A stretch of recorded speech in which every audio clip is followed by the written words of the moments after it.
Hello, grade 5. I hope you're having a great day because today we're going to talk about conducting interviews. Here we go. Okay, so I know that some of you might have heard this one before, or some of you might have read about this.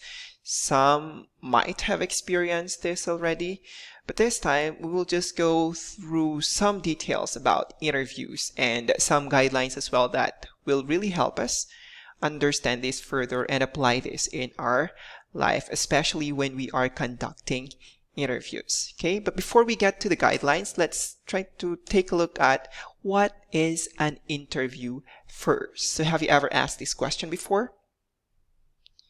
This time, we'll try to answer this by considering some aspects that we know about interviews. Okay, so first that we can see here is that it is being conducted, or this is a conversation between interviewer and an interviewee. Okay, in which the interviewer is the one who is asking the questions and the interviewee is the one who is being asked, or the one who's answering those questions. So basically, this is a conversation in which one evaluates or asks information from the other. So again, the one who is evaluating or someone who is asking the information is the interviewer, which is being answered by the interviewee. Okay. Students like you usually conduct interviews to get an expert's opinion about a certain topic or to obtain data for research. Okay. Now, another thing about interview is that it is being conducted in a group or in a 1:1 arrangement. Okay, so there are two ways on how we can conduct an interview. One is in a group and one is in a 1:1 arrangement. When we are doing it in a group, that means that there's two or more interviewee, and there's one who's being interviewed or who is giving the questions, or an interviewer. Or it could also happen that there are several interviewers and there's just one interviewee. So that's vice versa. But when we say 1:1 interview, this is when there's just one interviewer and one interviewee. Okay, again, an interview can happen in two ways. One is in a group in which there are several interviewers and just one interviewee, or it could also happen that there are several interviewees with one interviewer. And another way on how this is being conducted is through 1:1 arrangement, in which there's just one interviewer and one interviewee. Okay, so I hope that is clear for everyone. Now this time, let's take a look at some guidelines in conducting interviews. Okay, first in the list is to prepare our questions beforehand. We have to make sure that we prepare our questions. Make sure that they are not yes or no questions and that they help us get the information that we really need. Why do we have to prepare that beforehand? In that way, we are able to conduct the interview in a smooth flow.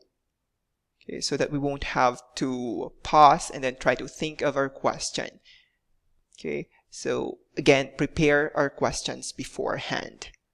Next is to know the interviewer or interviewee. It is very important for us to get to know the person that we are about to interview. We have to research on their past projects, as this can help us approach a certain topic or question. If this person is a doctor, then we can perhaps ask that person about things that are related to his or her profession. But if that person that we are about to interview is a politician, for instance, then we can perhaps ask questions about politics or ways on how to lead people. Things like those. But if it is your classmate that you're going to interview, then ask your classmate in such a way that your classmate is able to relate as well. Okay, that is why it's very important for us to get to know the interviewee or the person that we are going to interview. Next is to respect the interviewee's decision when they refuse to answer some questions.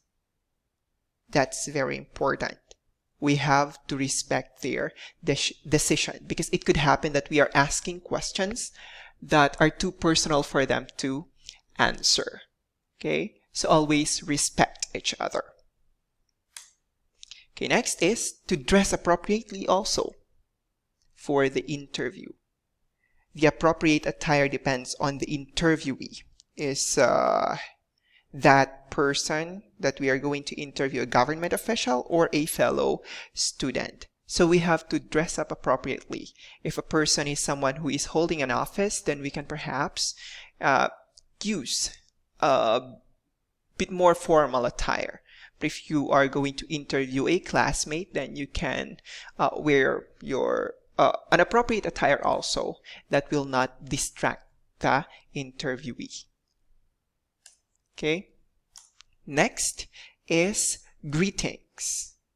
So before conducting the interview, ease the interviewee into the conversation by greeting them and asking them how their day was.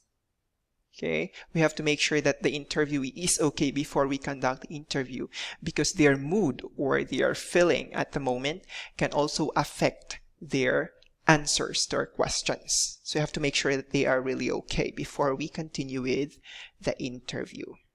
Okay?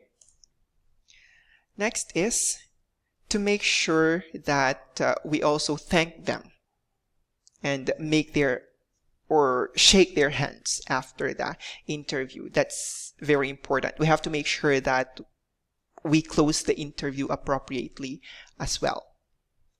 Okay? And another is this one, notes. This is very important. So this is one of the things that we have to have before and after, and most especially during the interview. So we have to bring a notepad or notebook where we can write our questions and interview about the interviewee's answers. Bring a voice recorder as well, or a camera if we must. Okay, sorry for that. We have dog outside. Okay, so those are just some of the guidelines that I can provide or I can give you, but there are several ways on how to conduct an interview as well. And a lot of those guidelines are actually indicated also in your book. So the next thing that you have to do is to read more guidelines on pages 329 to 330 in your reading book before you do your activity that is posted on Facebook. Okay, so that's it for today, grade 5. You stay safe and enjoy the rest of the week.